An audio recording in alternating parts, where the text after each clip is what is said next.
মন মেলা কথা নাই, মই কোনো কামে মন মেলি নকৰোঁ। মন মেলি এটাই কৰোঁ, সমাজ সেৱা। সমাজক ভাল পাওঁ, জাতিক ভাল পাওঁ আৰু ছাত্ৰ অৱস্থাৰ পৰা ৰাজনৈতিক অহা 2020লৈকে সমাজৰ লগতে আছোঁ। কোনো বিধায়ক হোৱা মোৰ জীৱনৰ সপোন নহয়, MCLA হোৱা সপোন নহয়, কোনো MP হোৱাৰ এইটো জীৱনৰ ব্যক্তিগত এটা সপোন নহয়।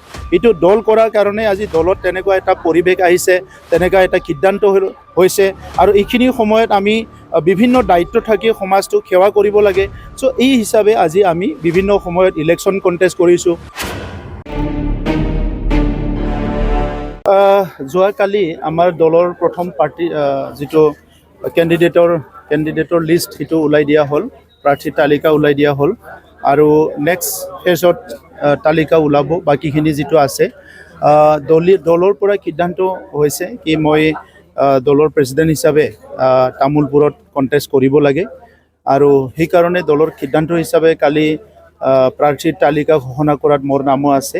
গতিকে আমি দল কৰিছোঁ, দলৰ এটা নীতি আছে, দলৰ এটা পৰিকল্পনা আছে, সেইমতে কাম কৰিব লাগিব। কাৰণ দল এটা গঠন হৈ অঞ্চলৰ ৰাইজৰ কাৰণে কাম কৰাৰ কাৰণে, জাতিৰ কাৰণে কাম কৰাৰ কাৰণে, জনগোষ্ঠীবিলাকৰ কাম কৰাৰ কাৰণে, ৰাজ্য আৰু দেশৰ কাৰণে কাম কৰাৰ কাৰণে। গতিকে আজি এটা ৰেজিষ্টাৰ্ড ৰাজনৈতিক দল হিচাপে UPPL দলে অনাগত দিনত বড়োলেণ্ড অঞ্চলৰ ৰাইজৰ লগতে অসমৰ ৰাইজক সেৱা কৰাৰ কাৰণে যি নিজৰ দলীয় পৰিকল্পনা আছে সেই হিচাপে আমি কাম কৰি যাম আৰু 15টা সমষ্টিতে আমি প্ৰাৰ্থী আমাৰ ঘোষণা কৰা হ'ব অতি শীঘ্ৰে আৰু বাহিৰতো 5-6টা সমষ্টিত আমাৰ প্ৰাৰ্থী ইতিমধ্যে ৰেডি হৈ আছে। তো সেইখিনি কাম অহা 2-3 দিনৰ ভিতৰত সম্পন্ন হ'ব, যিহেতু নমিনেশ্যন 23 তাৰিখলৈকে আছে। কিন্তু দলীয় কাম কাজবিলাক আমাৰ চলি আছে, সেইকাৰণে মই আশা কৰোঁ যে বড়োলেণ্ডৰ ভিতৰত যিটো 15টা আসন আছে, এই 15টাৰ অধিক আসনে UPPLৰ মানে ফালে আহিব। এইটো ৰাইজৰ যিটো মতামত, ৰাইজৰ যিটো বিভিন্ন সময়ত আমাক কোৱা অপিনিয়ন, তেখেতসকলৰ পৰা এইটো গম পাওঁ। মন মেলা কথা নাই, মই কোনো কামে মন মেলি নকৰোঁ। মন মেলি এটাই কৰোঁ, সমাজ সেৱা। সমাজক ভাল পাওঁ, জাতিক ভাল পাওঁ আৰু ছাত্ৰ অৱস্থাৰ পৰা ৰাজনৈতিক অহা 2020লৈকে সমাজৰ লগতে আছোঁ। গতিকে সমাজৰ বহুত সমস্যাটো মই বুজি পাওঁ, মই জানো আৰু সেই সমস্যাবিলাক ৰাজনৈতিক সদিচ্ছা থাকিলে সমাধান কৰিব পাৰে, এই কথাটো মই জানো। তো সেইকাৰণে আজি আমাৰ সকলোৰো যিটো দায়িত্ব, সেইটো আমি দায়িত্ব পালন কৰি আছোঁ। কোনো বিধায়ক হোৱা মোৰ জীৱনৰ সপোন নহয়, MCLA হোৱা সপোন নহয়, কোনো MP হোৱাৰ এইটো জীৱনৰ ব্যক্তিগত এটা সপোন নহয়। এইটো দল কৰাৰ কাৰণে আজি দলত তেনেকুৱা এটা পৰিৱেশ আহিছে, তেনেকুৱা এটা সিদ্ধান্ত হৈছে আৰু এইখিনি সময়ত আমি বিভিন্ন দায়িত্ব থাকি সমাজটোক সেৱা কৰিব লাগে। চ' এই হিচাপে আজি আমি বিভিন্ন সময়ত ইলেকশ্যন কণ্টেষ্ট কৰিছোঁ, কেতিয়াবা কণ্টেষ্ট কৰা নাই, জাতিৰ কাৰণে কাম কৰিছোঁ, ৰাইজৰ কাৰণে কাম কৰিছোঁ। গতিকে এই সিদ্ধান্ত লৈ UPPL দলে বড়োলেণ্ডৰ 26টা জনগোষ্ঠীক আগুৱাই নিয়াৰ কাৰণে বড়োলেণ্ডৰ 26টা জনগোষ্ঠীৰ সমস্যাটো কাউন্সিল লেভেলত সমাধান কৰা, এছেম্বলি লেভেলত সমাধান কৰা আৰু লগতে আমি এইটো পাৰ্লিয়ামেণ্টৰ পৰ্যায়ত এইটো সমাধান কৰাৰ কাৰণে, মজিয়াৰ সমাধান কৰাৰ কাৰণে UPPL দলে সদায় কাম কৰি যাব। সোনকালে ওলাব। এতিয়া আমিতো যিটো 15টা চিট যেতিয়া দিম, তো গতিকে ইয়াত আৰু মিত্ৰতা কিবা কিবি এইবিলাকতো বহুত বেছি ইম্পৰ্টেণ্ট নহয়।